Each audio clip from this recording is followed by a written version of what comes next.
नमस्कार विद्यार्थी मित्रांनो, आज आपण इयत्ता 9वीच्या ट्रायंगल्स या प्रकरणामधला एक अत्यंत महत्वाचा गुणधर्म अभ्यासणार आहोत. ज्याचं नाव आहे property of median drawn on the hypotenuse in right triangle और इन राईट अँगल ट्रायंगल. काटकोन त्रिकोणामध्ये काटकोनाच्या शिरोबिंदूमधून कर्णावर काढलेल्या मध्यगेचा गुणधर्म. काटकोन त्रिकोणामध्ये काटकोनाच्या शिरोबिंदूतून कर्णावर काढलेल्या मध्यगेचा गुणधर्म आपण आज अभ्यासणार. काय आहे हा गुणधर्म? Property of median drawn on hypotenuse is of right triangle. In a right angle triangle the length of the median of the hypotenuse is half of the length of the hypotenuse. In right angle triangle, the length of the median of the hypotenuse. काटकोन त्रिकोणामध्ये काटकोनाच्या शिरोबिंदूतून कर्णावर काढलेल्या मध्यगेची लांबी ही त्या कर्णाच्या निम्म्या लांबीची असते. आता आपण या ठिकाणी याचं लॉजिकल रिझन, तार्किक स्पष्टीकरण देणार आहोत, लॉजिकल आर्ग्युमेंट देणार आहोत या ठिकाणी. बघा आता त्यासाठी मी इथं आकृती काढतो. मला एक या ठिकाणी काटकोन त्रिकोण काढावा लागणार आहे.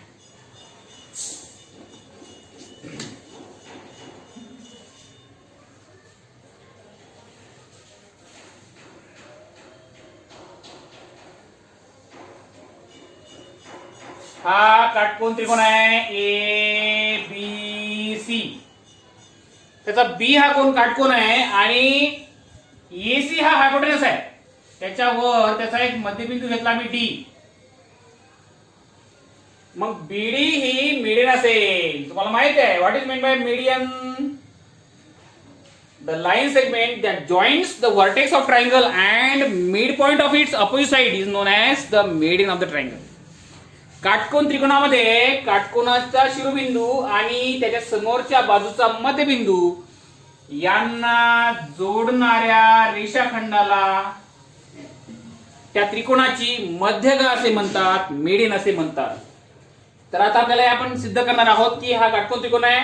काटकोन त्रिकोणामध्ये कर्णावर काढलेली जी मध्यगा आहे ही कर्णाच्या निम्म्या लांबीची असते. हे आपल्याला या ठिकाणी सिद्ध करायचं आहे. आता बघा गिवन मध्ये काय लिहितो मी या ठिकाणी. Given in triangle ABC. Palette angle B equal to 90 degree and sec BD is the median drawn on hypotenuse AC. Right. Measure of angle ABC equal to 90 degree and sec BD is the median. Sec BD is the median drawn on hypotenuse AC. Understand? आता या ठिकाणी to prove काय आपल्याला सिद्ध करायचं आहे. What we want to prove? We want to prove that median drawn on hypotenuse is half of hypotenuse, means BD equal to half of AC. आपल्याला या ठिकाणी सिद्ध करायचं आहे. BD equal to half of AC सिद्ध करायचं आहे. त्यासाठी आपल्याला या ठिकाणी छोटीशी कन्स्ट्रक्शन करायला लागणार आहे. काय करायला लागणार आहे? कन्स्ट्रक्शन रचना. आता बघा आपल्याला बीडी ही एसीच्या हाफ आहे सिद्ध करायची. त्यासाठी मला एक रचना करायची आहे. मी काय करणार आहे, किरण बीडी वर एक बिंदू घेणार आहे, ई बिंदू. किरण बीडी पुढे वाढवणार असा या ठिकाणी सेक बीडी जो आहे ना तो असं वाढवणार. बघा सेक बीडी असा पुढे वाढवला.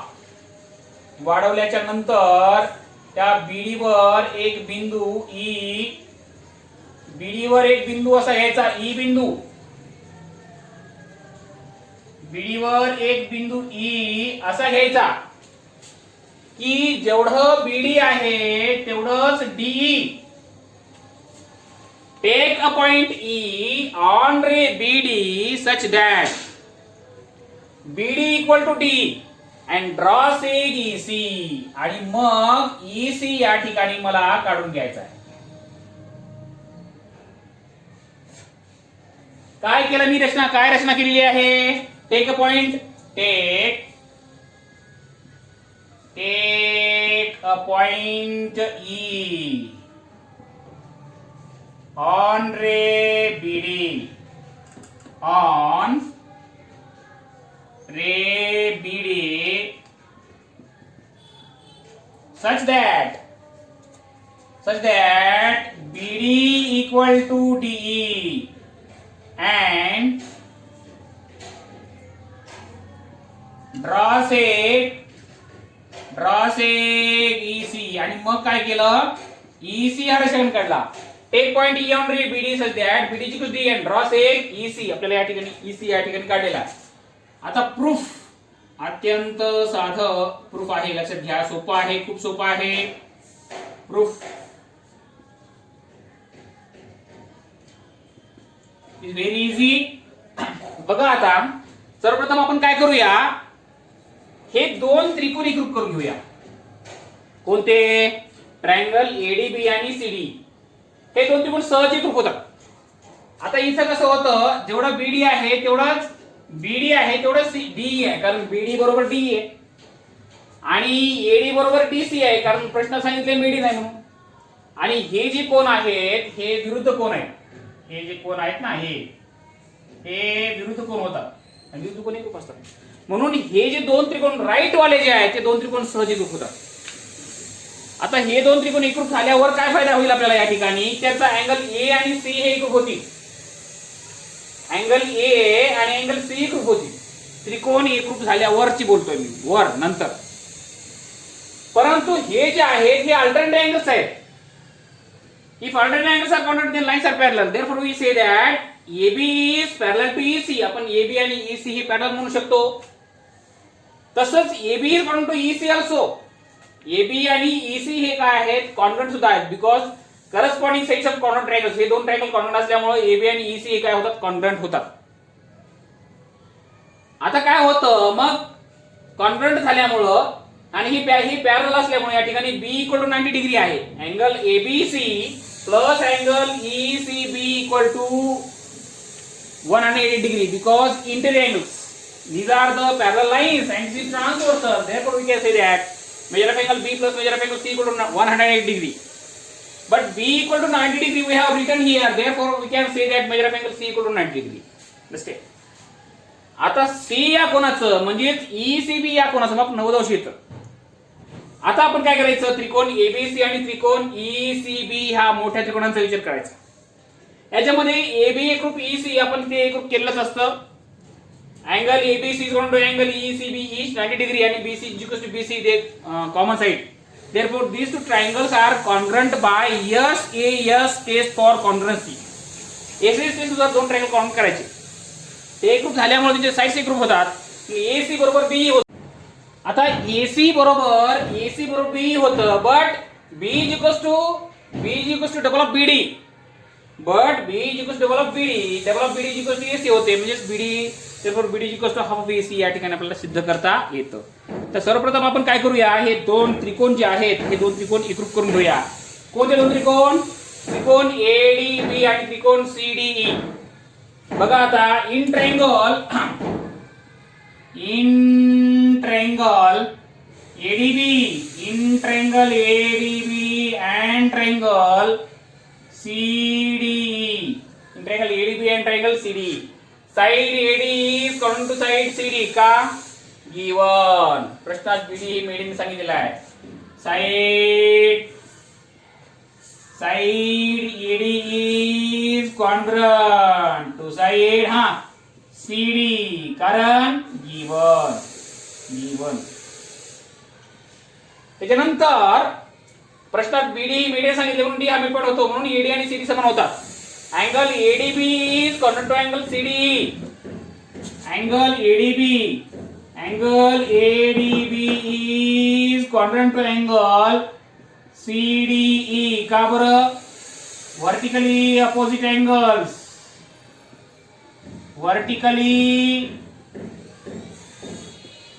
opposite angles, right? Angle ADB and angle CDE are vertical opposite angles. Side BD is congruent to side ED. Side BD is congruent to side ED. का बरं BD आणि ED एक ग्रुप आहेत? कारण कंस्ट्रक्शन. कारण काय आहे? Construction. Therefore, last sentence, therefore we can see that triangle ADB is congruent to triangle CDE by SAS test for congruency. आता हे दोन त्रिकोण एकरूप झाल्यामुळे आपला काय फायदा होणार आहे? हे दोन त्रिकोण एकरूप झाल्यामुळं ते AB ही बाजू आणि EC ही बाजू एकरूप होतील. त्या एक एक रेष ओढलेल्या बाजू एकरूप होतील. बाजू AB एकरूप बाजू EC होईल. अजून काय फायदा होईल? त्याचे कोन एकरूप होतील. आता कोन बघूया, पहिल्यांदा बाजू घेऊया आपण. AB एकरूप EC. बाजू AB म्हणजे side AB is congruent to side EC. AB is congruent to side EC. Square number first corresponding sides of congruent triangles. तसेच हे दोन त्रिकोण एकरूप झाल्यामुळे, हे राईट वाले दोन त्रिकोण आहेत ते एकरूप झाल्यामुळं या ठिकाणी इथले जे कोन आहेत हे कोन एकरूप होतील. हे टिंबवाले म्हणजे angle BAD is congruent to angle BAD. हा जो अँगल आहे हा ECD चे एकरूप होईल. अँगल ECD का corresponding angles of congruent triangles. दोन त्रिकोण एकरूप आहेत म्हणून त्यांचे कोन एकरूप आहेत. पण या कोणांचं नातं काय आहे? परंतु हे कशी व्युत्क्रम कोन आहेत. But these are alternate angles. दिसायला काही दिसायला लास्ट बाकी दिसायला. But these are alternate angles. परंतु हे कसले कोण आहेत? alternate angles आहेत. Therefore by alternate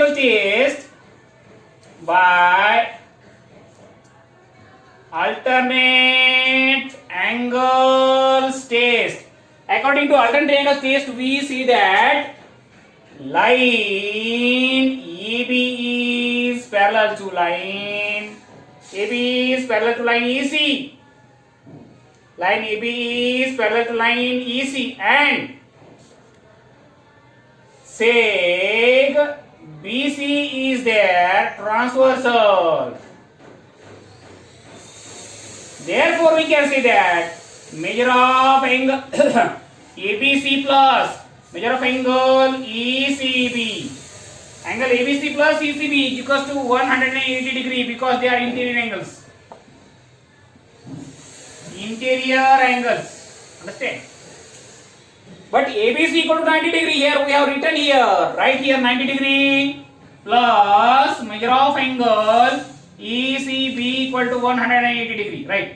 Means measure of angle ECB equal to 180 minus 90 degree. We get measure of angle ECB equal to 90 degree. ECB चं माप किती आलं? 90 अंशाला. अशा रीतीने ABC हा 90 डिग्री काटकोन त्रिकोण आहे आणि ECB हा सुद्धा त्रिकोण काटकोन त्रिकोण झाला. आता काय होतं? हे जे दोन त्रिकोण आहेत ABC आणि ECB हे त्रिकोण एकरूप होतात. त्याच्यामध्ये AB एकरूप EC आहे कारण विधान क्रमांक 1 म्हणते की AB एकरूप EC. दुसरं angle ABC equal to angle ACB each 90 degree आणि side BC is equal to BC कारण कॉमन साइड. राईट? म्हणजे या ठिकाणी मी दोन त्रिकोण एकरूप करू शकतो. Now in triangle ABC and triangle ECB. Side EB is congruent to side EC. का बरं? from first विधान A करून AB करून to EC. Angle ABC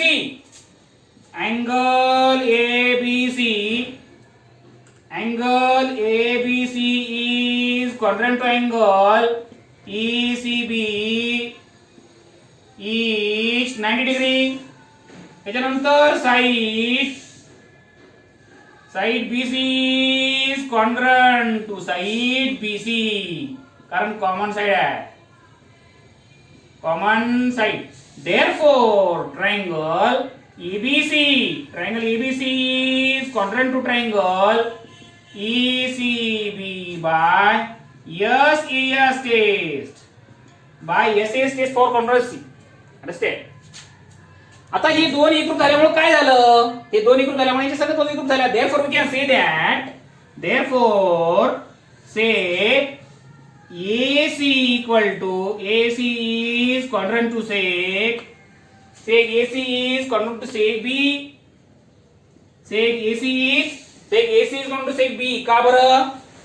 कारण corresponding sides of congruent triangles. हे दोन इक्वल झाल्यामुळे काय झालं? त्यांची लांब्या समान झाल्या. म्हणजेच या ठिकाणी AC बरोबर BE, AC बरोबर B, परंतु BE ही BD ची दुप्पट आहे. कारण जेवढं BD आहे तेवढंच DE आहे. म्हणून BE ची लांबी BD च्या दुप्पट आहे. B equals to 2BD. का बरं BE बरोबर 2BD? But B equals to 2BD कारण कन्स्ट्रक्शन आणि त्याची कन्स्ट्रक्शन केलेली आहे. B equals to 2BD. Understand? इथं दिलेलं आहे आपण या ठिकाणी BD बरोबर DD. अंडरस्टँड? BD बरोबर D. मग आता जिथं B आहे त्या ठिकाणी 2BD ठेवून टाकून द्या. म्हणजे काय येईल मग? म्हणजेच AC बरोबर 2BD येईल. इकडे घेऊन या. म्हणजेच हाफ ऑफ AC बरोबर BD होईल. म्हणजेच या ठिकाणी BD बरोबर हाफ इंटू AC होईल.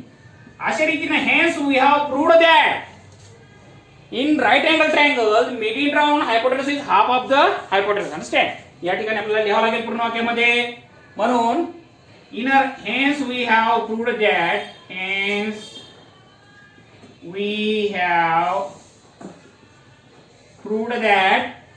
in a right angle triangle in a right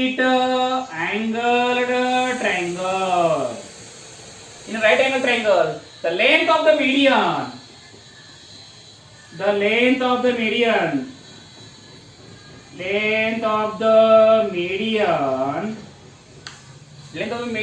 of the hypotenuse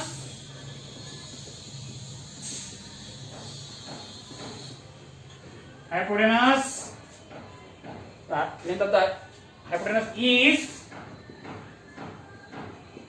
half of the hypotenuse. इकडे बघा अशी रीती आपण सिद्ध केलं की in right angle triangle the median drawn hypotenuse is half of the hypotenuse means काटकोन त्रिकोणामध्ये काटकोनाच्या शिरोबिंदूतून कर्णावर काढलेली मध्यगाही कर्णाच्या निम्म्या लांबीची असते हे सिद्ध केलं. हा जो गुणधर्म आहे हा कोणत्या नावाने ओळखला जातो? Property of median drawn on the hypotenuse of right triangle. Property of median drawn on the hypotenuse of right triangle. Understand? ठीक आहे. पॉज करा, लिहून घ्या.